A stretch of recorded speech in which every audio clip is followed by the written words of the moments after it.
Right? Went through the Yellowstone Park. Yellowstone. Did not see a bear. Saw some elk. Saw a moose. What do you call multiple moose? Mooses? Meese? What is multiple mooses? I saw moose. I saw mooses. Mooses. I saw mooses. What is the plural of moose? I don't think it's mooses. I don't think so either. It doesn't sound right.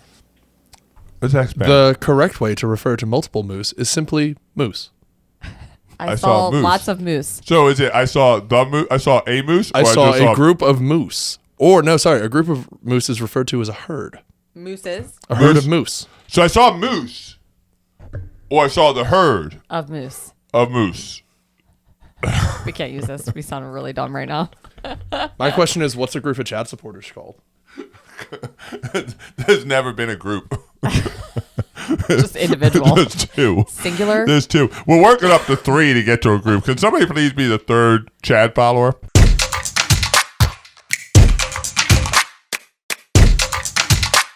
Lately. Well, not lately. It's pretty much all the time. We talk about exploration. Exploration. EEA. Exploration. Yeah. Explore before education. Yeah. Education without exploration is information dumping. Yeah. Thank you for that. So I throw that in there. Okay. So Bumper sticker. okay. We will get to the question at some point today. Okay. But I want you to talk about, you just keep grilling and grilling and grilling. You know, I get to spend a lot of time with you in trainings and on calls and just listening to you down the hall in the office. And you are talking a lot about questioning our buyers. Tell me more about this. Like, what's the reason you are so big on questioning them right now? Listen, this just drives me crazy because we see it. We see it on shops. There is still an overabundance of education and a lack of exploration. It just blows my mind. And here's why. Let me tell you why. Because I'm going to get really amped up. I'm about ready to go. I'm like I just jacked up on a bunch of Mountain Dew here. I'm all jacked up on Mountain Dew. I love it. Okay.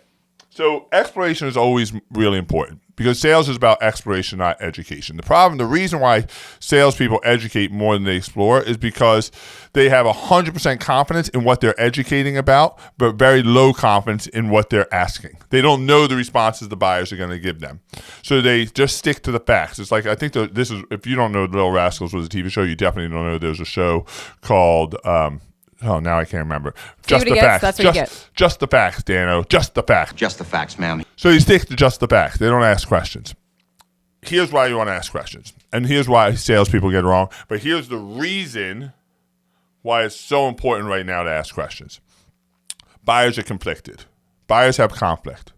And most of them have approach avoidance conflict. An approach avoidance conflict is, how can I be afraid of something that I want so badly? They want this house. They want to change their life. They want to downsize. They want to right size. They want to progress. They want the new yard. They want to buy. Anybody that's coming into your community right now in this market, they want to buy. It's not a question of whether they want to buy. It is clear our buyers want to buy. If they're there, they want to buy. There's no window shopping right now. They want to buy. But why don't they buy? Because they're being lifted by the desire to buy, but they're being pulled back because they're afraid of buying.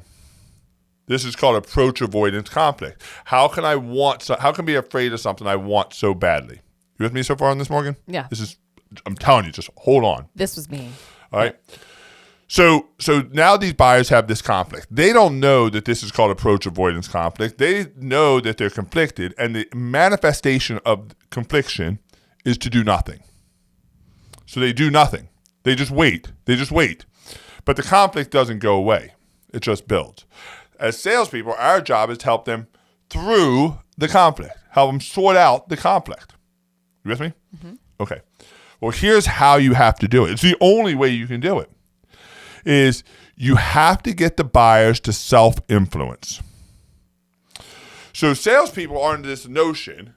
This is where sales trainers do salespeople injustice, because they explain that asking questions is so that the salesperson can help the buyer. Well, that is true to an extent, but that's not the main reason we ask questions.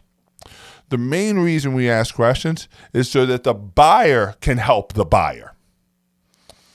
And what I mean by that is when I ask a question and I ask the right question, with the right buyer, what happens is the buyer hears themselves saying it.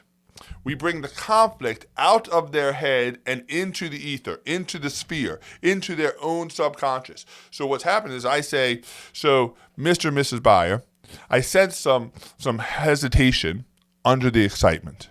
Am I understanding that? Yes, correct. Yeah, I have some fear of, what if I make the wrong decision? And I have the excitement of like wanting to buy a new house. And so the buyer just heard themselves say, I want the house, but I'm conflicted. Now they've been saying it inside their head, but now I bring it out into the ether. So then I follow up and I'd say something like, listen, that's completely normal. I can understand this pull in both directions. But let me ask you a question. What decision would you most regret not making a year from now? Well, I'd regret not being in a house. Okay. Now, what did they just hear themselves say? They just heard themselves, I regret not being in a new house. So what's happening is by your questioning, they're self-influencing. And my whole line of questioning is to bring it out, not for me only, but for them more important, so they can hear themselves say it. As I pose through these questions through the process, I'm asking questions so they hear themselves. They're convincing themselves, they're influencing themselves to make the best decision for them and their family. What we do is we assume we already know the answer, or we stick to just factual questions. How many bedrooms, how many square feet, that doesn't work. That's not hitting, those logical questions aren't hitting to the emotion that's stopping people from buying. So if you want to be a great sales professional, if you want to be a great leader, if you want to be a great change agent, if you want to be a great parent, fill in the title. If you want to be a great blank, you better learn that to be a great leader, it's about influence. It's not about convincing. It's about you creating a space for the buyer to think out loud with themselves, about them influencing themselves. And we watch shop after shop after shop. Salespeople still aren't doing this.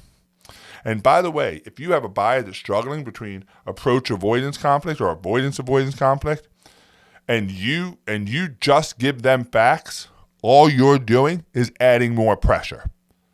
You're not helping them. You're hurting them because you're just giving them more information to struggle with the decision. Now they feel shame. They feel shame because they can't make a decision. We don't help them through that. And so if you want to be a great change agent, if you want to be a great blank, man, I got to tell you, figure out how to ask great questions.